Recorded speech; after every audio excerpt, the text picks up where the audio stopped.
গ্রাম মানেই হচ্ছে আঁকাবাঁকা মেঠো পথ, আর এই মেঠো পথ পছন্দ করে না এমন কোনো মানুষ আছে? যারা যারা পছন্দ করেন অবশ্যই কমেন্ট করে জানাবেন। তো আমি আজকে আপনাদের সাথে চলে আসলাম আবারও। আসসালামু আলাইকুম, সবাই কেমন আছেন? আশা করছি সবাই খুব ভালো আছেন। তো আজকে হচ্ছে একটু বাহিরে যাব, সবসময় তো বাসার ভিডিওই দেখেন।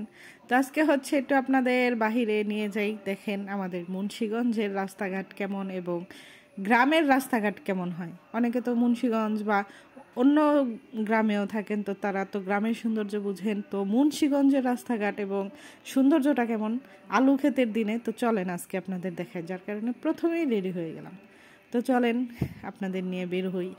তো এখানে হচ্ছে আমি একটা কাজে যাব, ওইখানে যাওয়ার জন্য রেডি হয়ে গেলাম প্রথমেই। আর হচ্ছে বাড়ির পাশেই, তো বাড়ির পাশে বলতে একটু দূরে, তো এখান থেকে হেঁটেই যাব, রিক্সা দিয়ে যাব না।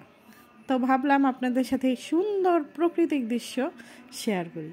দেখেন আমাদের বাড়ির সামনেই, কিন্তু এই রাস্তার এই পাশে হচ্ছে আমাদের বাড়ি, আর ওই পাশে হচ্ছে এত সুন্দর আলু ক্ষেত, মানে দেখলেই আপনার দুই চোখ একদম জুড়ায় যাবে, মনেই হবে না যে আপনি এখান থেকে অন্য কোথাও তাকান। তো কারা কারা আমার সাথে একমত যে দেখলে শুধু দেখতেই মন চায়? আর এই যে দেখেন আমার ছায়াটা কেমন মোটা হচ্ছে দিন দিন। তো আমার দলে কারা কারা আছেন, মোটার দলে যারা যারা আছেন অবশ্যই হাত তুলবেন। তো এখানে হচ্ছে রাস্তা দিয়ে যেতে যেতেই দেখলাম কি সামনে একটা লোক হচ্ছে ভাত খাইতেছে। তো উনি নাকি অনেক দিন ধরেই আমাদের এই এলাকায় আসছে। তো উনি ওনার বাড়ি চিনে না, ঘর চিনে না, মানে ওনার মানে সেন্স নাই। তো উনি হচ্ছে দেখেন এখানে বসে দোকানে, মানে এগুলো দোকান উঠাচ্ছে, তো ওইখানে বসে বসে কি সুন্দর খাইতেছে। তো ওনাকে অনেকে কাপড় চোপড় দিয়ে যায়, ভাত দিয়ে যায়, ঠান্ডা লাগবে বলে এর জন্য কম্বল দিয়ে যায়। তো ওই যে দেখেন লোকটা ভাত খেতেছে আর আমি ভিডিও করতেছি, আমার দিকে আরে আরে তাকাইতেছিল। তো আমি অবশ্য লোকটাকে দেখে একটু ভয়ই পাইতেছিলাম, কারণ রাস্তাঘাটে কেউ নাই, শুধু যারা যাইতেছিল রিক্সায় বা গাড়িতে তারাই, তাছাড়া কেউ নাই। তো তারপরে এই মোড়টা ঘোরার পরেই দেখলাম যে না, উনি হচ্ছে সুন্দরভাবেই খাইতেছিল, কিছুই মানে অন্যদিকে তাকাইতেছিল না। তো এই যে দেখেন রাস্তার পাশে কি সুন্দর দৃশ্য। আমি একা একা যাইতেছিলাম, যদি সাথে কেউ থাকতো তাহলে অবশ্যই অনেক ভালো লাগতো, কিন্তু সাথে কেউ ছিল না, আমি একাই ছিলাম। তো এখানে দেখতেছেন পানিগুলা, এখানে কিন্তু পানি দিয়ে একদম ভর্তি ছিল, রাস্তার সমান ছিল না, কিন্তু অনেকটাই উপরে ছিল, এটাকে খাল বলা হয়। তো এই খাল থেকে হচ্ছে আলু খেতে পানি দেওয়া হয়েছে, তো পানিগুলা দেখেন শুকাই গেছে। আর কয়েকদিন পর কি করবে, এখান থেকে মাছ ধরবে সবাই। যখন পানিগুলো একদম শুকায় যাবে বা একটু একটু পানি থাকবে, ওই পানিগুলো আবার ফেলানোর পর মেশিন দিয়ে ফেলায় তারপর এখান থেকে মাছ ধরবে, তখন ওই দৃশ্য আরও বেশি সুন্দর। আপনাদের সাথে তো অবশ্যই শেয়ার করব।